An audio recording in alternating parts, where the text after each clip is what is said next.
This next chapter is chapter 15, Understanding Research, and this chapter is going to deal with plagiarism, different types of sources, as well as ways to obtain credible information for your research.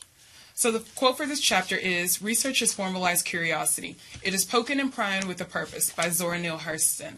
What does Hurston mean above when she says that research is poking and prying with a purpose? So in order to answer this question, you need to be able to decipher what the quote means. What does the quote mean? What is poking and prying with a purpose? What is formalized curiosity? Those are starting points to help you be able to better answer this question. Your research must follow guidelines and timelines established by your instructor. So think about this. What are some guidelines for your next writing assignment? What are some timelines? So again, timelines and guidelines are established by your instructor. A key aspect of the research process is using outside sources of information. That's a key point, as it says, using outside sources of information. This chapter will help you write effective research reports. So research reports here is discussing anything that you are writing that is research-based that you will submit. That's a research report. The learning outcomes in this chapter, there are 5 of them. The first one is understanding sources of information. The second one is evaluating sources of information. Third, citing sources of information. Fourth, avoiding plagiarism because you do not want to plagiarize. And fifth is review responsible research. So, first, let's go ahead and start with understanding sources of information. So the first thing you have is primary sources. Primary sources provide information that you collect directly, such as first-hand experiences. So some examples of this are interviews and surveys. So whenever there's an interview or a survey, that's a primary source because it is collected firsthand. Observation, so what you see. If you go somewhere and you are taking notes of what you see, that is a primary source. Presentations such as art exhibits, museum displays, different things like that. Gaining first-hand experiences. So an example of that is if you wanted to say that you were going to write about people indigenous to Alaska and how they live, and you actually went and lived on indigenous land and you were writing about that, that's gaining first-hand experience because you were actually doing this thing and writing about it. That's first-hand experience. Studying original documents such as court records, letters, etc. The importance of things such as court records is that they show a first-hand account. So someone is talking about exactly what happened and then someone is transcribing this. Usually a transcriptionist in the courtroom is transcribing exactly what someone says that they witnessed firsthand. So it shows a first-hand account. Now think about it. Why and in what instance would you use primary sources? All right, learning outcome 2 or learning outcome 1 continued. You have secondary sources. Secondary sources provide information that you collect indirectly, such as through reading books and articles. So some examples of this are reference books, nonfiction books, periodicals, which are magazines and journals, newspapers, and websites. Now, these different secondary sources have advantages and disadvantages. So for example, we'll take reference books. An advantage of a reference book is that it's a good starting point, but a disadvantage of that is that it gives you general information. So a way that you can use reference books is by taking notes while you're reading in order to get an idea of the topic. So reference books are a good place to start if you just want to get a general idea of a topic, but at the same time it's so broad, that's a disadvantage. Nonfiction books, an advantage of that is that it has more information than a reference book, but a disadvantage is that it could be old. Also, the author may not be recognized within the field. So a way to get information from a nonfiction book is to use the reading process. The next thing we'll say websites. An advantage of a website or the web is it has a vast amount of information that's easy to access. All you have to do is go to Google and get information. You just have to go to a website and it gives you a vast amount of information that just takes you from place to place to place. So that's a good thing, is that you get a lot of information in one central location. But a disadvantage of this is that some of the information is unreliable, and hopefully you're able to decipher what's reliable and what's not. Also, it's easy to get distracted. So an example of this is if you, maybe let's just say YouTube, because that does count as the web. You get on YouTube and you want to look at videos regarding global warming, and then by the time you're done with this, it's been 2 hours and now you're watching a video of babies eating lemons. You can get distracted easily. So although it's good, it's also bad. All right, learning outcome 1 continued is the value of primary and secondary sources.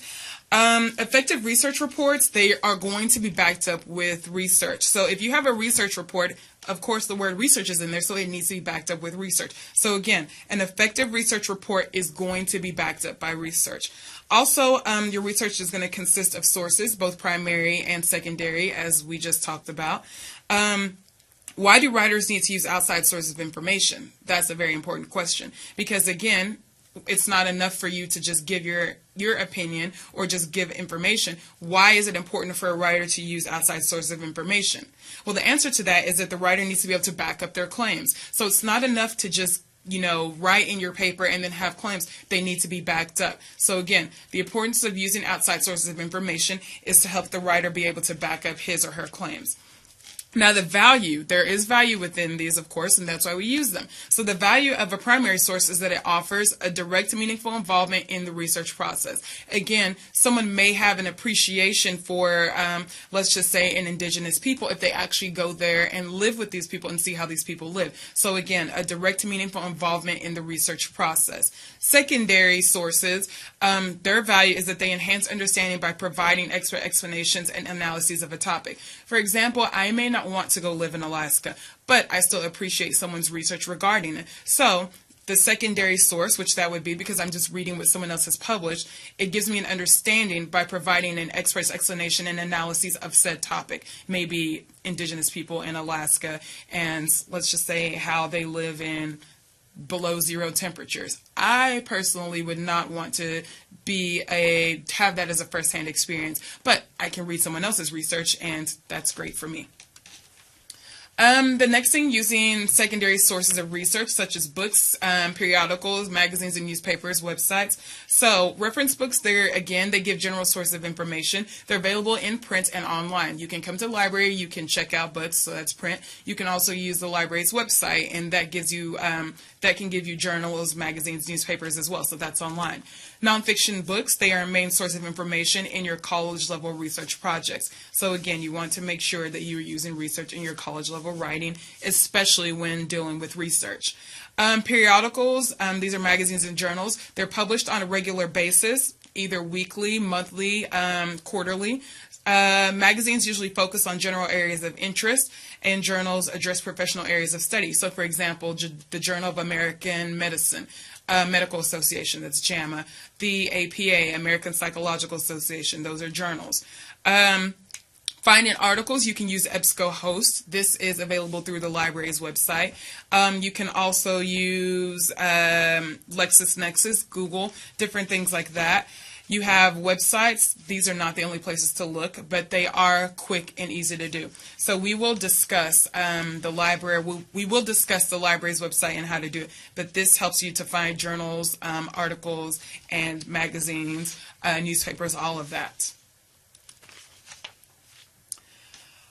So guide to keyword searching. So you want to start off by typing what your topic is. Again, as I have reiterated through numerous chapters, your topic is very important. So you want to select a topic, and again, select a topic that you know something about. So for the purpose of this, I'm going to talk about college. So start off by typing your topic. My topic here is going to be college. Now add a word to be more specific, because I don't just want to talk about every aspect of college. I want to look at a certain thing. So for example, I want to talk about college difficulty. So that's what I would put in for my keyword search. Put the phrase in quotation marks to call up just the pages containing the phrase college difficulty. So what this does, if I put college difficulty in quotation marks, it will give me the phrase college difficulty. So the word college and difficulty next to each other, not something that has college and the word difficulty. College difficulty will be right next to each other. So it looks for only that. Use words such as and or not to narrow or focus your search. So for example, if we have college difficulty and freshman, so that should give me information on college difficulty as it pertains to freshmen.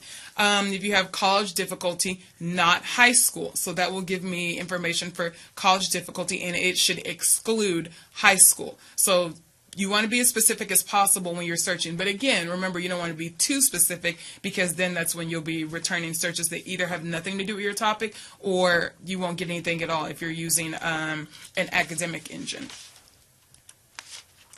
All right, so evaluating your sources of information. You want to ask yourself, of course, if something's trustworthy. So, how do you know if something's reliable or trustworthy? There are a couple of things you can examine. There are a couple of questions that you can ask yourself. So be sure that your sources are reliable and or trustworthy. You want to make sure of that because it is a research report and you want it to be valid. So you want to make sure that your sources are reliable and trustworthy. Expert and other primary sources. So before deciding to interview an expert, you want to learn about the person. So background information. You want to make sure that this person actually is an expert in said field, as opposed to, well, I deem myself an expert, so I'm an expert. No, you want to do some background information, background research, and make sure that this person's actually an expert in the field. If you're talking about some sort of theory, then of course you want to talk about popular theorists. Books and other printed material, the author, some questions you can ask yourself, does he or she have the proper background? Again, if someone is going to talk about psychology, does this person have an advanced degree in psychology? That's something you would want to ask yourself. Check materials publisher and date of publication to make sure that the info is current and reputable. Generally, when you are looking at information, you want to make sure that you stick within a 10-year window of whatever the research is. So 10 years back from whatever year you were going to write, that's going to be more so current. Reputable, that can be any time period depending on what it is. Again, if it was a theory, if the theory is from the 1800s and that's a theory and it still holds true, that doesn't matter. But if you were talking about research generally, you want to go 10 years and newer. Decide if the information seems fair, balanced, and raises no questions about its reliability. So again, if we go back to thinking about argumentation, where it talks about logic rather than emotions, you want to make sure that the information is based off of logic and not based off of emotions.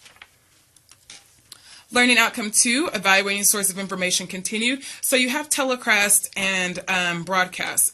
So again, talking about logic as opposed to emotions, sometimes broadcasts and telecasts can be based off emotions, so they may address a topic unfairly, especially if the person or persons are biased.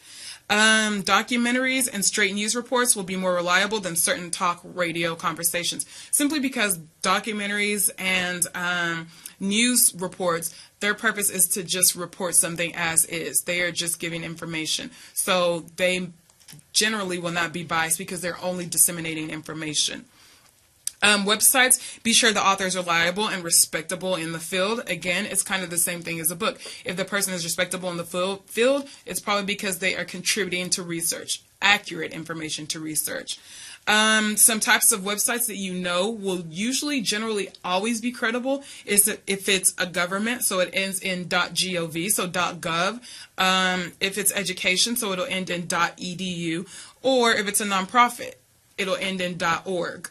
.org. So generally these will be seen as credible sites because they have nothing to gain from the information. They're simply giving you information because it's there. That's what they're supposed to do. So they just give you the information. There's nothing to gain from it. This is not to say that .coms cannot be credible. They can be credible, especially if it's a news organization. If you were to look at something like CNN.com, maybe the WallStreetJournal.com, HuffingtonPost.com, those all end in .com, but at the same time, for the most part, they can be credible. Learning outcome 3, citing sources of information. You must give credit to the sources of ideas or words that you use within your academic essays and reports. Failure to do so is plagiarism. So plagiarism, this is using the words and thoughts of others without crediting them in your writing. This is plagiarism. So whether that is copying and pasting, whether it's changing up a couple of words, if you do not give credit to the original author, that is plagiarism. Another form of plagiarism is self-plagiarism. So that means taking your own work, we've discussed at the beginning of the semester, taking your own work and resubmitting it again. This is plagiarism because you've already received credit for this work. So again, plagiarism is using the words and thoughts of others without crediting them, or trying to resubmit the same thing for credit. So credit is the issue with plagiarism. There are different styles in academic writing. So you have MLA, which is a Modern Language Association. You have APA, which is the American Psychological Association. And you also have Chicago. You have a lot of different types. So you guys will be using MLA, and generally you won't use APA unless it's for the social sciences. Learning outcome 3 continues. So creating a source list. At the end of your paper, you must list your sources, and this is called the works cited page in MLA format. It is called the works cited page so that your reader can locate them. Now, what this means is if you are to cite something within the text of your paper, and I want to say, okay, that doesn't make any sense. Let me see if this is right. I can look on your works cited page to see exactly where you got this information so that I can go back and reference what it is that you talked about in your paper. That's the works cited page. That's the works cited page or works cited entries. If you put it in your paper and it's not on the works cited page, that is incorrect. If it's in your paper, it should be on the works cited page and vice versa. If it's on your works cited page, it should also correspond to the entry within the text. Any source, I just said that. Any source listed on the works cited page must be in your paper. All right. What to include? So you want to make sure you have the author or the author's name or names, the title depending on the source, and then publication facts, so the date, the place of publication, the publisher, or appropriate web information. And this is the stuff that we talk about when we talk about MLA citation. 4, avoiding plagiarism. Common types of plagiarism, so you have copying text, and this is where the writer includes sentences word for word from the original source without giving credit. So again, this is basically copying and pasting. So if you find yourself highlighting, hitting cut, and then hitting paste, then that is plagiarism. Forgetting quotation marks. So this is where the writer includes the exact words from a source without enclosing them in quotation marks. So again, you may do parenthetical citation, but if you are going word for word out of a text, you must also use quotation marks. So quotation marks and parenthetical citation for direct quotes. Restating ideas without citing them. So this is where the writer states a specific passage from an original article or book without identifying the source that it came from. So again, this is plagiarism. If you put it in your paper but you don't identify where it came from, that is plagiarism.